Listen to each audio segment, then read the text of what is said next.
Well, first of all, what can you tell us about this movie, about The Incredibles 2? Well, I think it's a rip-roaring great follow-up to the first one. It's hard when the first film was so successful. There's a lot of pressure on the second one to make sure it lives up to the first, and I think that it's done that in spades, and we're really proud of it. Yeah. And what is new for the Parr family? Well, I think that one thing that's unusual about the film, especially because it's been quite a number of years since the first film, is that it literally picks up right the second where the last film left off. And if you remember the first film, the audience knows that Jack has multiple powers, but the family does not. So that's something that they find out and have to deal with in this film.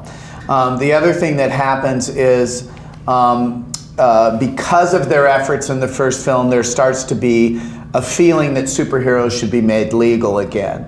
And when the opportunity arises to activate one of them, it's Helen who gets activated rather than Bob. So Bob doesn't quite comfortable with the idea that someone other than him would get the offer. So that's something that we explore as well. Yeah, I'm talking about that, about Helen. Is that a kind of women empowerment? Do you think that?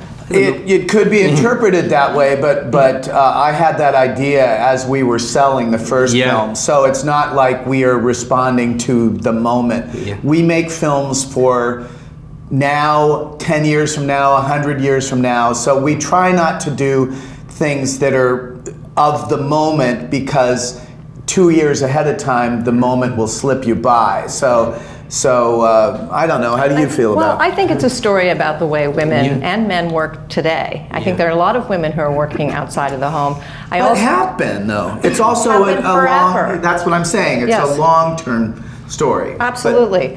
But it's a story also about parenting. I think that Bob staying at home with the children could be a story about, oh, fathers, they don't know how to do any of this. But I don't think that's what the story is. I mean, he starts out thinking, oh, this is easy, I can do this. And I think we all start out as parents thinking, oh, it's a little baby, how hard could it be? And it's very challenging. And people will say when they have babies to me, does it get easier when they get bigger? And I say, I'm sorry to tell you, no, it doesn't. Of course. It just gets more complicated. More expensive.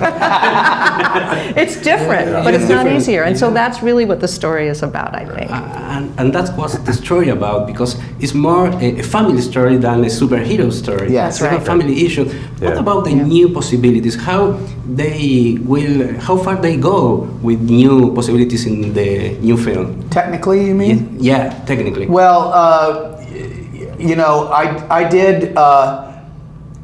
I got drafted sort of, coming off The Incredibles, I got drafted onto Ratatouille. And we had a very short schedule. But I was amazed that there was only one film, Cars, between Incredibles and Ratatouille. And the technology had improved hugely by the time I did Ratatouille, and it had been only one film between the two. So everything has gotten better. And that doesn't just mean that it's more impressive looking. It mainly means that it's easier for artists to get what is in their mind up onto the screen. There's not as many obstacles. So you can more quickly achieve what is in your mind.